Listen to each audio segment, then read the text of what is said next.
Dobri moji, u serijalu Sve je odlično probamo hranu koju nam preporučuju vaši i naši omiljeni kusači svega i svačega, a kako bismo zaključili da li je zaista sve odlično. Danas je na redu Fello. Andriji u centar Beograda dono nešto novo. Nešto divlje. I ovde se prave takozvani italijanski džepovi. Netačno, zovu se pizza džepovi ili trapicino, nemoj se blamirati Borazaru, viš da ne znaš. Svakog dana pravi domaću fokaču. A za koji će mu fokaća kad u ovo ide pizza testo, ali nastavi. Mi krećemo sa italijanskom ćuftom. Da, dobro ste čuli, ćuftom, komada 1, veličine poveće klikera, a ukusa domaće Karnex ćufte. Posle ćufte ostane dosta lebine, ne znam čime da je popuni, možda parizer i neki majonez. Šta vi mislite? Sledeći s piletinom, a... Piletina je sočna, nema ništa drugo. Čudno, ja sam razumeo da u nju... Idu batak i karabatak u belom vinu sa ruzmarinom i belim mačetom.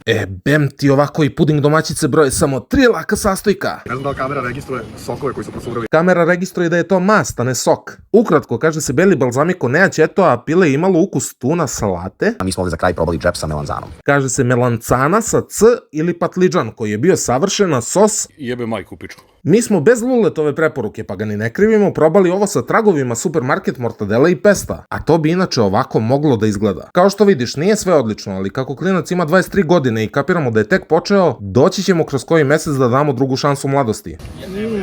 Piletina, suri. A jesam mlađi od tebe, brate, ali ne toliko.